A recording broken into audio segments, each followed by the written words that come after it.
The Precious Volume.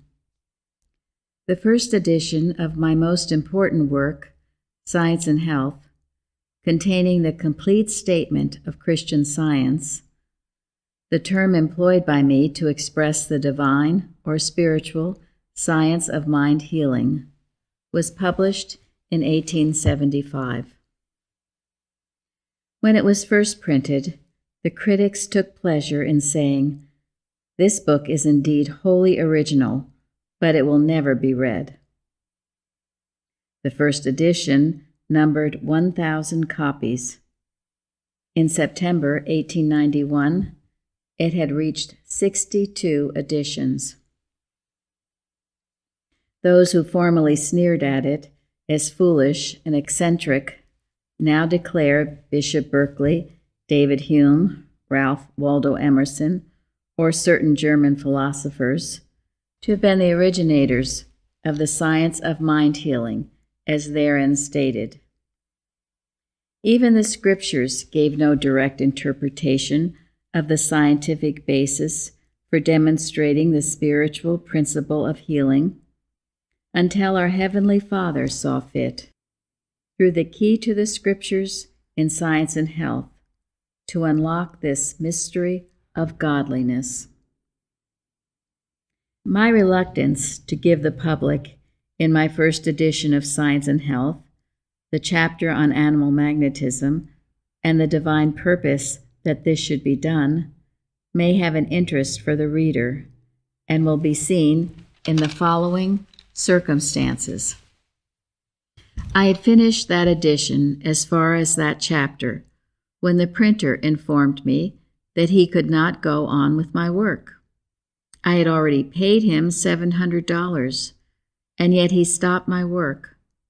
All efforts to persuade him to finish my book were in vain. After months had passed, I yielded to a constant conviction that I must insert in my last chapter a partial history of what I had already observed of mental malpractice.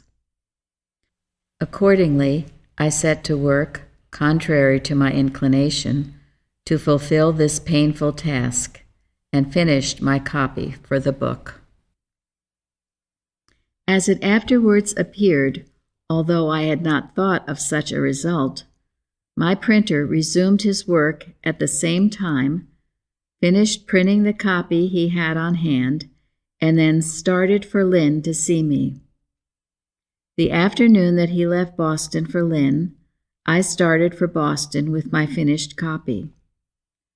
We met at the Eastern Depot in Lynn and were both surprised. I to learn that he had printed all the copy on hand and had come to tell me he wanted more. He to find me en route for Boston to give him the closing chapter of my first edition of Science and Health. Not a word had passed between us, audibly or mentally, while this went on. I had grown disgusted with my printer and become silent.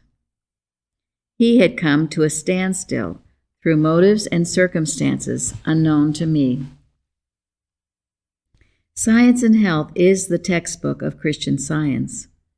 Whosoever learns the letter of this book must also gain its spiritual significance in order to demonstrate Christian Science.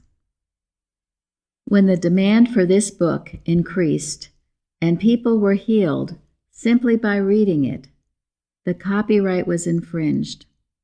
I entered a suit at law, and my copyright was protected.